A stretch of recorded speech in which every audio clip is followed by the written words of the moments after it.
बिस्मिल्लाहिर्रहमानिर्रहीम। अस्सलाम वालेकुम स्टूडेंट्स, कैसे हैं आप लोग? ओके, आज का लेक्चर स्टार्ट करते हैं। आज हमने ये हमारे पास यूट्रस है। इस तस्वीर में देखें जनाब, ये यूट्रस है और यूट्रस का हमने ओवरी पढ़ ली, यूट्राइन ट्यूब पढ़ लिया, यूट्रस भी पढ़ लिया। अब यूट्रस के सपोर्ट की बात कर लेते हैं कि यूट्रस जो है ये पेल्विस के अंदर किस तरह से किन स्ट्रक्चर्स ने इसको सपोर्ट दी हुई है। ठीक है, तो इंफीरियर व्यू में ये आपको दिखाया हुआ है। ये आपके पास जो है ना वो लिवाटर रैनाई मसल की स्लिंग है। लिवाटर रैनाई और जो पेल्विक फेशिया है ये इम्पॉर्टेंट रोल प्ले करते हैं यूट्रस की सपोर्ट में। ठीक है, जो मीडियल पार्ट है हमारे पास लिवाटर रैनाई को हम अलग से डिस्कस कर चुके हैं, इसलिए मैं इसके डिटेल में नहीं जा रही। लिवाटर रैनाई की ओरिजिन, इंसर्शन वगैरह सारा कुछ, एक्शन वगैरह सारा कुछ हम डिस्कस कर चुके हैं, दैट्स व्हाई मैं इस डिटेल में नहीं जा रही। अच्छा, तो बात ये हो रही है कि जनाब जो लिवाटर रैनाई है ये इवन के ये आप देख रहे हैं कि वजाइना के साथ भी इसको भी सपोर्ट दे रहा है, सर्विक्स को भी और यूट्रस को भी, और ये पेल्विक फेशिया है। अब ये इसको सपोर्ट तो देते हैं यूट्रस को, इसके साथ साथ क्या करते हैं, इसके साथ साथ ये इनका काम है कि आपके पास जो एब्डोमेन है, एब्डोमेन के अंदर इंट्रा एब्डोमिनल प्रेशर जब रेज होता है तो वो प्रेशर आता है यहाँ पे आता है, जो आपका लिवाटर यानी कि ये वाला जो हिस्सा है इसके ऊपर प्रेशर आता है। तो ये जो मसल्स हैं, लिगामेंट्स हैं, जो स्ट्रक्चर्स यहाँ पे मौजूद हैं, ये जो यूट्रस को सपोर्ट कर रहे हैं, ये इसके प्रोलैप से इसको बचाते हैं और जो प्रेशर रेज हुआ है वहाँ पे इसको विथस्टैंड कर सकते हैं। ठीक है, अच्छा, अब इसमें एक दो चीज़ें और डिस्कस करनी है। वो मेरा ख्याल है कि हमें इस डायग्राम पे आना चाहिए। आई गेस इससे भी पहले हम पाइनियल बॉडी डिस्कस कर लेते हैं। Yes, this diagram pineal body. अब ये जो ग्रीन कलर में आपको नज़र आ रही है ये पाइनियल बॉडी है। ये क्या होता है, ये आपके पास है यूट्रस, ये वजाइना और ये एनस है। एनस और वजाइना, एनस और आपका यूट्रस, और इन दोनों के दरमियान में आपके पास एक फाइब्रो स्ट्रक्चर मौजूद होता है, फाइब्रोमस्कुलर स्ट्रक्चर एक मौजूद होता है, इसको पाइनियल बॉडी बोलते हैं। ये जो बॉडी है ना ये बड़ी इंपॉर्टेंट है इसके आपकी इंटेग्रिटी के लिए। अगर जैसे चाइल्ड बर्थ में ड्यूरिंग डिलीवरी अगर इसका डैमेज हो गया है, ठीक है, पाइनियल बॉडी का, तो उसमें फिर ये होता है कि उसमें स्टेबिलिटी जो इन चीज़ों की है ना, ये जो आपका यूट्रस है और इनकी स्टेबिलिटी में मसला हो जाता है, तो फिर इसका प्रोलैप्स जो है ना वो हो सकता है। पाइनियल बॉडी इसलिए इम्पोर्टेंट है कि जो आपके पास इसकी स्टेबिलिटी वगैरह। अब हम वापस आ जाते हैं यूट्रस के जो बाकी हमारे पास लिगामेंट्स इम्पॉर्टेंट हैं, हम उनको डिस्कस कर लेते हैं। I have to search, so let me search. कहाँ गया, या आई फाउंड इट। ओके, अच्छा, अब हम आ जाते हैं इसके लिगामेंट्स के ऊपर। अब ये हमारे पास जो है ना ये वजाइना आपको दिखाया हुआ है, ठीक है, ये ब्लैडर है और ये एनस दिखाया हुआ है। अब जो वजाइना है इससे ऊपर आपको पता है कि जो है ना वो हमारे पास होगा यूट्रस। यूट्रस के सपोर्ट में जो लिगामेंट्स इंपॉर्टेंट है, मसल जो इम्पोर्टेंट थे वो तो हमने देख लिए ना। दो मसल से हमारे एक मसल था लिवाटर रैना ही हमारे पास मसल था, और इसके अलावा पेल्विक फेशिया हमने कहा कि इम्पॉर्टेंट है। अब जो लिगामेंट्स हैं उनकी बात कर लेते हैं। 3 लिगामेंट्स यहाँ पे इम्पॉर्टेंट है। एक तो होती हैं ट्रांसवर्स लिगामेंट, ये जो इस तरह लगा हुआ है दोनों साइड्स पे, ये है ट्रांसवर्स लिगामेंट, ठीक है, एक ट्रांसवर्स लिगामेंट है। दूसरा है प्यूबोस सर्विकल लिगामेंट, जो कि प्यूबिस से लेके यहाँ पे सर्विक्स से आके जो है वो मिलता है, प्यूबोस सर्विकल। और एक पीछे से यूँ आता है, सैक्रो सर्विकल लिगामेंट, ठीक है। 3 लिगामेंट्स हैं। एक आपके पास ट्रांसवर्स लिगामेंट है जो कि दोनों साइडों पर इस तरह लगा हुआ है, ट्रांसवर्स लिगामेंट। एक है प्यूबो सर्विकल जो कि प्यूबिक बोन की पोस्टीरियर सरफेस से निकलता है और यहाँ पे आके लगता है, ठीक है, यहाँ पे लग रहा है। और एक है सैक्रो सर्विकल जो कि सैक्रम की पोस्टीरियर साइड से निकल रहा है और यहाँ पे आके लग रहा है, ठीक है। अच्छा, अब ये जो तीनों लिगामेंट्स हैं ये तीनों इसकी स्टेबिलिटी में हमारे पास बहुत इंपॉर्टेंट रोल प्ले कर रहे हैं।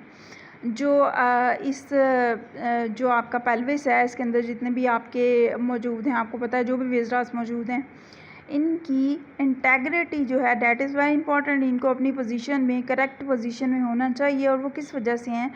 ऑब्वियसली इन सारे स्ट्रक्चर्स की वजह से। ये जो लिगामेंट्स हैं, ये जो मसल्स हैं, ये जो फेशिया है।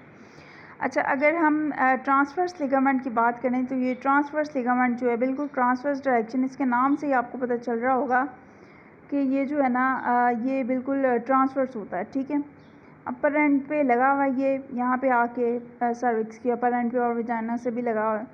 और ये पेल्विक वॉल को जो है ना वो सपोर्ट कर रहा है। अगर हम प्यूबो सर्विकल लिगामेंट की बात करें तो प्यूबिस की पोस्टीरियर साइड से निकलता है और सर्विक्स और वजाइना के साथ जाके लगता है और ये एंटीरियरली इसको सपोर्ट प्रोवाइड करता है। अगर आप सैक्रो सर्विकल लिगामेंट की बात करें तो सैक्रम से ये निकलता है और सर्विक्स और वजाइना के साथ जाके लगा हुआ है और ये पोस्टीरियरली जो है वो इसको सपोर्ट दे रहा है। अच्छा, अब इन तीनों लिगामेंट्स में मैं आपको बता दूं कि आपका ये जो लिगामेंट है ना सैक्रो सर्विकल लिगामेंट, जो कि आपका सैक्रम से निकलता है और सर्विक्स पे जाके जो है ना वो अटैच होता है। ये आपका इसमें ज़्यादा रोल प्ले करता है स्टेबिलिटी में इसकी, पेल्विक विस्डास की। अच्छा, इसके अलावा आपके पास कौन सा यहाँ पे लिगामेंट है? यहाँ पे आपके पास जो राउंड लिगामेंट होता है वो भी प्रेजेंट होता है, जो ब्रॉड लिगामेंट है वो भी प्रेजेंट होता है। लेकिन मैं आपको बता दूं कि जो ब्रॉड लिगामेंट है और जो राउंड लिगामेंट है, इन दोनों लिगामेंट्स का यूट्रस की स्टेबिलिटी में रोल थोड़ा कम है। क्यों भला? क्योंकि ये दोनों लैक्स पोजीशन में होते हैं। जो ब्रॉड लिगामेंट है वो भी आपको पता है यूँ साइड पे होता है यूट्रस के। ठीक है, ये तो इन्फीरियर व्यू है ना, लैटरल व्यू में नज़र आएगा। तो जो है वो लेकिन उनमें लैक्स पोजीशन में होते हैं। लैक्स पोजीशन में होने की वजह से फिर क्या होता है? फिर ये होता है कि यूट्रस जब बहुत ज़्यादा साइज़ में इंक्रीज़, उस पर स्ट्रेच बहुत ज़्यादा आ जाए ना, तो फिर जाके उन पे स्ट्रेच आता है और फिर वो स्टेबिलिटी देते हैं। ठीक है, तो ये चीज़ होती है। राउंड लिगामेंट और जो आपका ब्रॉड लिगामेंट है वो कम इसकी पोजीशन में इसको होल्ड आउट कर रहे हैं। ज़्यादातर जो है ये हमारे पास transverse ligament, sacro cervical, pubo cervical ligament, उसके अलावा लिवेटर है ना, और इसके अलावा पेल्विक फेशिया। अच्छा, लेटरल व्यू में अगर देखें तो ये डायग्राम मैंने देखी, इसमें भी इन्होंने दिखाया हुआ है, ये बड़ा अच्छा से दिखाया हुआ है। ट्रांसवर्स लिगामेंट एक ऐसे होगा और एक उधर, ये वाला जो डॉट लिखा है ये असल में ट्रांसवर्स लिगामेंट दिखाया हुआ है। ठीक है, और ये प्यूबिक है, यहाँ प्यूबिक बोन है, यहाँ से प्यूबिक सर्विकल लिगामेंट, और ये सैक्रो सर्विकल लिगामेंट जो कि सैक्रम से लेके सर्विक्स तक लगा हुआ है। ठीक है, अच्छा अब हम बात कर लेते हैं जनाब के यूट्रस जो आपके पास है, ये बच्चों के अंदर जो बेबीज़ हैं जो छोटे हैं उनके अंदर क्या होगा? उनके अंदर ये स्मॉल होता है, बिल्कुल स्मॉल होता है। और जो फंडस है ये भी बिल्कुल स्मॉल है। इनलार्ज इसने कब होना है? जब प्यूबर्टी होगी तब। ठीक है, अच्छा उसके बाद हम आ जाते हैं मीनोपॉज पे। मीनोपॉज में क्या होना है? ये जो यूट्रस है मीनोपॉज में दोबारा श्रिंक हो जाता है। ठीक है, और ये होता किसके इन्फ्लुएंस में है? ये होता है हमारे पास एस्ट्रोजन और प्रोजेस्टेरॉन, जो कि हमारे पास ओवेरियन हार्मोन्स हैं, उनके इन्फ्लुएंस की वजह से होता है। ठीक है, अब बात कर लेते हैं प्रेगनेंसी की। प्रेगनेंसी में क्या होता है जनाब? ये हमारे पास यूट्रस है, प्रेगनेंसी में इसने जो 3rd मंथ है ना प्रेगनेंसी का, उसके बाद इसने ऊपर चले जाना है, यानी कि एब्डोमेन तक इसने पहुंच जाना है। क्योंकि आपको पता है कि इसके अंदर जो है ना वो डेवलपमेंट हो रही होती है फिटस की, बेबी की। तो 3 मंथ्स में तो जो फर्स्ट ट्राइमेस्टर है उसमें तो सिर्फ़ और सिर्फ डेवलपमेंट हुई ना, उसके बाद जो है वो सारी ग्रोथ शुरू हो जानी है। तो जो आपका यूट्रस है इसने पेल्विक कैविटी से निकल के abdominal cavity, even 9th month में ये ज़ीफर्ड प्रोसेस तक पहुंचा होता है। ज़ीफर्ड प्रोसेस पता है ना आपके पास, जो स्टर्नम का लास्ट पॉइंट होता है ज़ीफर्ड प्रोसेस, वहाँ तक पहुंचा होता है 9th मंथ ऑफ प्रेगनेंसी में। ठीक है, जब आपके पास पार्चुरेशन हो जाती है, जब डिलीवरी हो जाती है जिसमें बेबी और ये प्लेसेंटा वगैरह सारा कुछ डिलीवर हो जाता है, तो फिर ये दोबारा इसकी श्रिंकेज हो जाती है और ये वापस अपनी पोजीशन पे आ जाता है। अच्छा, उसके बाद अगर हम यूट्रस का देखें कि इसका लेबर में क्या रोल है, यानी कि जो चाइल्ड की डिलीवरी होनी है, बेबी की डिलीवरी जो होनी है, हमारे पास जो लेबर है, लेबर पेन, उसमें इसका यूट्रस का क्या रोल है? तो यूट्रस का बेसिकली ये रोल है कि इसकी कॉन्ट्रैक्शन, इसके मस्कुलर जो मायोमेट्रियम है ना, उसकी कॉन्ट्रैक्शन स्टार्ट हो जाती है।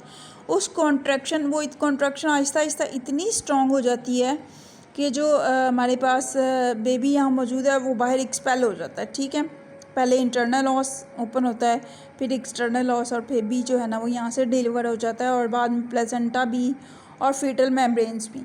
अब ये सारा कुछ होता कैसे है? इसके बारे में बहुत सी जो है ना वो थेरीज़ हैं कि ये कैसे होता है। बेसिकली यहाँ पे आपको पता है कि ज़्यादातर सिचुएशंस में जो हेड होता है वो नीचे होता है बेबी का, ठीक है। अब जो हेड अगर नीचे है तो हेड 9th मंथ के अंदर, जो यहाँ पे 10th ल्यूनर मंथ की बात है, उसमें यहाँ पे हेड स्ट्राइक करेगा, ठीक है। हेड स्ट्राइक करेगा जो सुप्रावेजाइनल सर्विक्स का पार्ट है वहाँ से। जब हेड स्ट्राइक करता है तो ये एक हमारे पास स्टिमुलस है जिसमें फिर आपका जो प्लेसेंटा है ये प्रोजेस्टेरोन बनाना बंद कर देता है। प्रोजेस्टेरोन जो है वो ख़त्म हो जाती है। जब प्रोजेस्टेरोन ख़त्म होती है तो फिर ये कॉन्ट्रैक्शंस जो हैं हमारे पास यूट्रस की, ये और ज़्यादा स्ट्रॉन्ग हो जाती हैं। यूट्रस की कॉन्ट्रैक्शंस और ज़्यादा स्ट्रॉन्ग हो जाती हैं और इसके रिज़ल्ट में फिर जो आपका इंटरनल लॉस है ये ओपन होता है, एक्सटर्नल लॉस ओपन होता है और यहाँ से फिर जो है वो डिलीवरी हो जाती है। लेकिन जब अगर हमारे पास ऑक्सीटोसिन, तो आपको पता ही होगा ना, ये भी हार्मोन है। ऑक्सीटोसिन से भी इसकी स्टिमुलस जो है वो काफ़ी ज़्यादा इन्फ्लुएंस होती है, कॉन्ट्रैक्शन वाली स्टिमुलस। अच्छा, यहाँ मैं आपको इम्पॉर्टेंट बात बताने लगी थी और वो ये कि अगर आपके पास कोई इमोशनल डिस्टर्बेंस है और सीवियर इमोशनल डिस्टर्बेंस है, तो आपको पता है कि इमोशनल डिस्टर्बेंस से फीमेल को क्या होता है कि हार्मोनल चेंजेस आते हैं, तो उससे फिर प्री मेच्योर जो डिलीवरी है वो हो सकती है, ठीक है। अगर एक प्रेग्नेंट वूमेन है, उसको बहुत सीवियर को टेंशन है, को डिस्टर्बेंस है, उससे उसका हार्मोनल इम्बैलेंस होगा और हार्मोनल इम्बैलेंस की वजह से जो प्री मेच्योर डिलीवरी है वो हो सकती है, वो होने का चांस है, ठीक है। यहाँ तक समझ आ गई आपको? आई गेस कि हमारा जो यूट्रस है वो कंप्लीट हो गया है। Thank you so much. अल्लाह हाफ़िज़।